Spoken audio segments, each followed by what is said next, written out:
Le tribunal, vous vous levez s'il vous plaît, vous éteignez votre téléphone.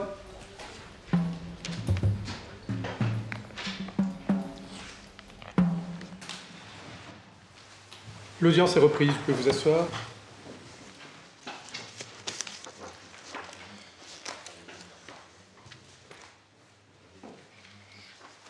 Alors, vous êtes convoqué devant ce tribunal pour répondre de 6 infractions. Alors, je vous rappelle les motifs de ces infractions. Il vous est reproché d'avoir à Chaumont, le 17 novembre dernier, étant conducteur d'un véhicule, débouché sur une route à partir d'un accès non ouvert à la circulation, sans vous être préalablement assuré que vous pouviez le faire sans danger. Alors, c'est une contravention.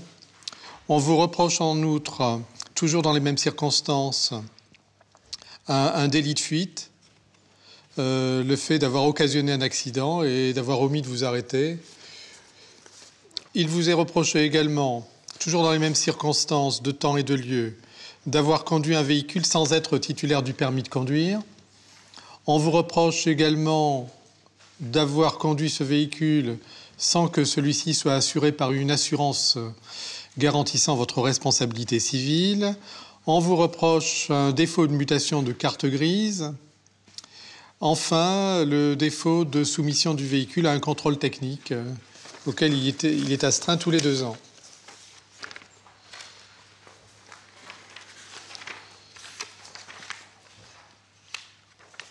Alors, monsieur, vous avez 22 ans. Que faites-vous dans la vie? Chômeur. C'est pas un métier, ça. Non, mais... Vous avez déjà travaillé? Votre dernier emploi, il date de quand? De l'année dernière, début novembre. Intérim? Non, non. CDI? CDD? Contrat de réinsertion. Réinsertion. Ouais. Là, vous avez des revenus? Chômage. Quel montant? 500 €.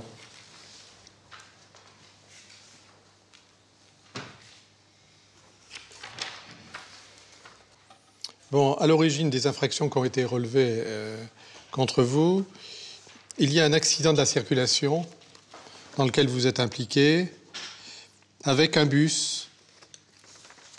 Alors, premier point à voir, donc, la réalité de ce délit de fuite. Alors, on a le témoignage du chauffeur du bus qui indiquait je sortais de l'arrêt pour retourner au dépôt. Je n'avais donc plus de passagers. Il indique un peu plus loin, ce même véhicule, en parlant du vôtre, a fait demi-tour sur le parking et est venu emboutir le bus sur l'avant gauche à mon niveau. 3 jeunes sont sortis du véhicule. Ils l'ont poussé à la main par le devant. J'ai ouvert ma fenêtre et les jeunes m'ont dit « c'est bon, il n'y a rien ». Je me suis avancé afin de me garer et ce même véhicule, donc le véhicule de tourisme que vous conduisiez, a une nouvelle fois tapé dans le bus sur le même côté au milieu. Je me suis garé afin de voir les dégâts sur le bus et de faire un constat amiable. Lorsque je suis descendu, le véhicule était parti en empruntant donc une route en direction de Brottes. Alors, un chauffeur de poids lourd qui était en panne et qui est étranger, ne parlant pas français, avait tout de même noté sur sa carrosserie sale le début du numéro du véhicule avec son doigt. Et donc, c'est ainsi qu'on vous a retrouvé. Loin de dire, comme vous l'aviez indiqué au chauffeur de bus, avant qu'il ne descende, qu'il n'y avait rien au niveau des conséquences matérielles, les dégâts sur le bus sont importants, monsieur. Hein, ils sont avérés importants. Il est indiqué la carrosserie protégeant la soute à batterie du bus a été enfoncée sur le côté gauche. Carrosserie de protection côté gauche est raflée. Des traces de frottement du pare-choc visibles.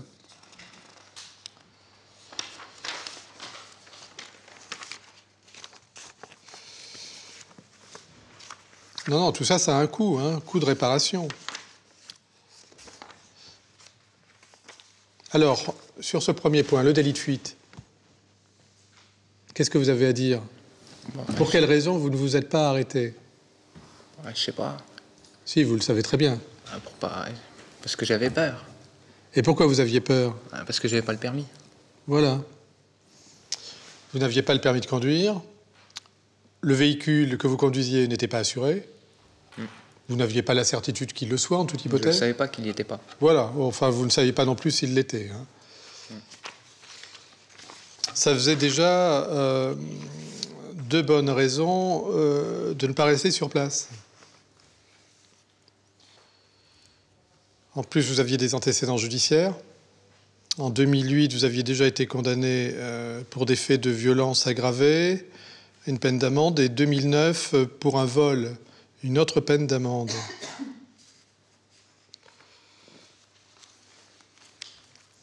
La conduite d'un véhicule sans permis, vous n'aviez pas votre permis, vous avez indiqué aux enquêteurs que vous étiez en train de le préparer.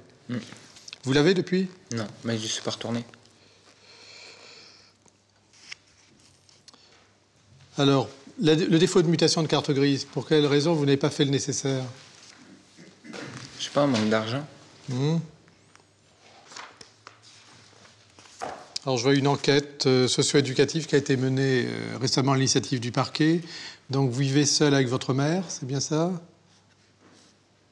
Et vous devriez débuter, peut-être prochainement, une formation à FPA? Dans quelle branche? Peintre en bâtiment.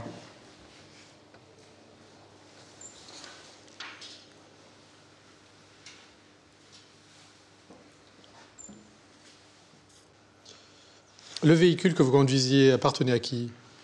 À moi. Et pourquoi avoir acquis un véhicule alors que vous n'aviez pas encore le permis de conduire? Parce qu'on me l'a vendu pas cher. Oui, mais quel est l'intérêt d'engager une telle dépense alors que normalement, vous n'avez pas le droit de conduire ce véhicule avant d'avoir le permis? Mais c'était pas pour le conduire au début. C'est pour faire quoi, là? L'acheter, la mettre de côté, puis attendre... Ah, acheter le véhicule et le mettre de côté peut-être pendant 1 an ou plus? non, j'étais en train de passer le permis. Oui, mais enfin, il faut l'avoir, le permis. Ouais, mais ça met 2 mois. Ça met 2 mois, d'accord. Vous êtes présomptueux, hein. Là, vous avez quoi? Vous avez le code? Non, je l'ai loupé. Ah, vous voyez. Bon, vous intervenez pour sa défense, monsieur le procureur. Quelles sont vos réquisitions? Oui, c'est un dossier où monsieur a accumulé ce qu'il ne faut pas faire en matière de conduite d'un véhicule automobile, ce qui lui vaut aujourd'hui de comparaître avec 6 infractions, ce qui est quand même considérable. J'espère qu'il s'en rend compte aujourd'hui. Il doit rendre compte de 3 délits. Le délit de fuite, la conduite sans permis, la conduite sans assurance, et 3 contraventions, ce qui est quand même tout à fait considérable. C'est manifestement quelqu'un qui n'a pas le sens de ses responsabilités. Quand on n'a pas le permis de conduire, quand on a un véhicule qui n'est pas assuré, on n'a pas le droit, et c'est une interdiction absolue de mettre ce véhicule en circulation. Ça me paraît tout à fait évident. Alors aujourd'hui, Monsieur le Président, je vous demande d'entrer en voie de condamnation. L'intégralité des infractions est parfaitement caractérisée. Rien n'est en réalité contesté. Alors, à titre de peine principale, je requiers, pour ce qui est des 3 délits, la condamnation de Monsieur à une peine de 2 mois d'emprisonnement assortie d'un sursis simple ou, éventuellement, une mesure de stage de citoyenneté pour un coût de 100 € s'il l'acceptait. S'agissant des 3 contraventions, je requiers sa condamnation à 3 amendes de 50 € chacune. Très bien, la défense a la parole. Bien, Monsieur le Président, j'interviens pour assurer la défense de... qui ne conteste absolument pas les infractions qui lui sont reprochées. Alors, l'impression qu'on peut avoir quand on lit ce dossier, et je le connais, eh bien, c'est qu'il est un peu jeune. Malgré ses 22 ans, on pourrait penser que 22 ans, c'est déjà quand même un peu adulte, mais on voit que c'est un gamin, le gamin intégral, si je puis dire, parce que on voit dans ses dépositions déjà, alors il découvre le fonctionnement de l'achat d'un véhicule. Mais il est vrai, vous avez vu dans l'enquête de personnalité, il vit seul avec sa sa mère qui n'a pas de voiture, son père est décédé. Donc voilà, c'est un manque d'expérience, un manque de connaissances juridiques, d'expérience dans l'achat des véhicules puisqu'il n'en avait jamais acheté. C'était le premier véhicule qu'il achetait en réserve, si je puis dire, pour quand il aurait le permis de conduire, puisqu'il passait des cours. Voilà. Alors, le défaut de visite technique, je ne voudrais pas être désagréable, mais c'est quand même comme ça. C'est quand même le vendeur qui doit faire la visite technique pour vendre son véhicule. C'est quand même comme ça. Mais tout ça, il n'est pas capable de le dire au vendeur parce qu'il ne sait même pas que le contrôle technique, manifestement, ses études, si je puis dire, au niveau du code, ne l'ont pas permis d'arriver à cette rubrique. Parce que je ne sais pas, moi, je n'ai pas passé le permis ces temps-ci. Je ne sais pas ce qu'on leur apprend au permis de conduire, mais je suppose qu'on leur explique tout ça. Mais il n'était pas arrivé à ce stade, apparemment, puisqu'il aurait dû imposer au vendeur de passer le contrôle technique. Hein. Alors, et vous avez vu le contexte, le véhicule, c'était pas la dernière sortie de chez Peugeot ou je ne sais trop chez qui, puisque c'est Fiat. Il l'a acheté 250 € parce que elle ne marchait pas, il fallait la pousser pour la démarrer. Alors, vous voyez la jolie voiture. Et il avait trouvé un amateur pour acheter cette voiture, parce que sinon il n'a jamais conduit cette voiture. Il l'a achetée, il l'a posée là, et puis il l'a jamais conduite. Et il y a des amateurs, puisqu'il y a 2 garçons qui sont avec lui, qui lui ont dit vends-nous là, parce que tu n'as encore pas le permis, elle marche. Et il dit elle marche, mais pour la démarrer, il faut la pousser. Donc c'était l'unique sortie de ce véhicule depuis qu'il l'avait acheté. Et il explique qu'ils ont fait un essai du véhicule pour montrer comment elle marchait, mais manifestement, il a déboîté le car, alors qu'il dit qu'il ne l'a pas vu. Hein, il a été surpris. Et puis peur. Il a eu peur tout de suite parce qu'il s'est dit mince. D'ailleurs, il a repoussé la voiture pour pouvoir la démarrer. Hein. Il l'a repoussée, elle ne démarrait pas. Il a fallu la repousser comme ça. Et il est parti parce qu'il savait qu'il n'avait pas le permis. Par peur, un gamin, une réaction de gamin, c'est tout. Hein. Alors, vous dites que les dégâts sont importants. C'est vrai qu'il y a eu des dégâts, mais sur son propre véhicule, je ne veux pas dire, je voudrais pas... mais il est tout petit, hein, avec sa petite Fiat. Et le bus, il est quand même gros. Hein. Vous avez vu la petite blessure, si je puis dire, sur son véhicule. C'est une petite marque sur le pare-choc. Alors, il faut relativiser. Mais je vous l'accorde, vous avez lu ce qui est marqué dans le dossier. Hein. Vous n'avez pas... Voilà, hein, dans le dossier, c'est vrai qu'il y a une petite marque sur le bus et d'emblée, quand on lui dit, il dit je réparerai, je paierai les dommages. Donc, Monsieur le Président, après toutes ces observations un petit peu longues, mais pour lui c'est important parce qu'il est, d'ailleurs, vous voyez, il est présent, il entend s'expliquer. Je vous demande d'être indulgent. Le ministère public a proposé un stage de citoyenneté, pourquoi pas, hein. Et pour les contraventions, le ministère public a demandé 50 € multipliés par 3. Vous apprécierez. Voilà, Monsieur le Président. Très bien, merci, maître. Bon, monsieur, le tribunal vous reconnaît bien entendu coupable des infractions qui vous sont reprochées que vous n'entendez pas contester et vous condamne. Alors, concernant les délits, c'est-à-dire les infractions les plus graves, hein, le délit de fuite notamment, la conduite d'un véhicule sans permis et la conduite d'un véhicule sans assurance, le tribunal vous condamne à la peine de 2 mois d'emprisonnement avec sursis, ce sursis étant lui-même assorti d'un travail d'intérêt général d'une durée de 60 heures à effectuer sous un délai de 12 mois. Et il rajoute à titre de peine complémentaire l'interdiction de délivrance d'un permis de conduire pendant une durée de 4 mois. Le délit de défaut d'assurance ne pouvant être sanctionné que par toute autre peine qu'une peine d'emprisonnement. Alors, concernant les contraventions, le tribunal vous condamne à 3 amendes de 50 € chacune.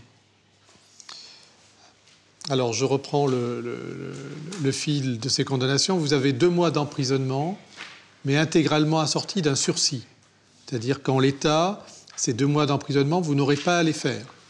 Simplement, ce sursis lui-même, il est assorti d'un travail d'intérêt général. Donc, si vous voulez le sursis, il faut faire le travail. D'accord ? Vous acceptez le principe d'un travail d'intérêt général ? Oui. Donc vous ferez 60 heures de travail pour le compte d'une association ou pour le compte d'une collectivité publique, l'État, le département, une commune. Bon, c'est un travail qui sera fonction de vos compétences, de vos aptitudes physiques, intellectuelles. Donc vous aurez à faire ces 60 heures. Si vous les faites dans le délai de 12 mois, eh bien, le travail d'intérêt général est terminé. Et vous n'aurez pas à faire les 2 mois d'emprisonnement. D'accord ? Alors, il y a cette peine principale. Il y a l'interdiction de délivrance d'un permis de conduire pour une durée de 4 mois. Ça ne vous gênera pas, puisque pour l'instant, vous ne l'avez pas. Et je ne pense pas que vous l'ayez d'ici 4 mois, a priori. Et puis, les contraventions, vous avez 3 amendes de 50 € chacune à payer. Alors, je vous fais l'avis à toute fin utile. Je pense que vous n'avez pas la possibilité de vous en acquitter actuellement. Mais si vous pouvez payer dans le délai d'1 mois ces amendes, eh bien, le Trésor public, c'est-à-dire l'État, vous fait une remise de 20% sur le montant de ces amendes. Voilà. Vous avez compris le sens de la peine ? Très bien. Voilà. L'audience est levée.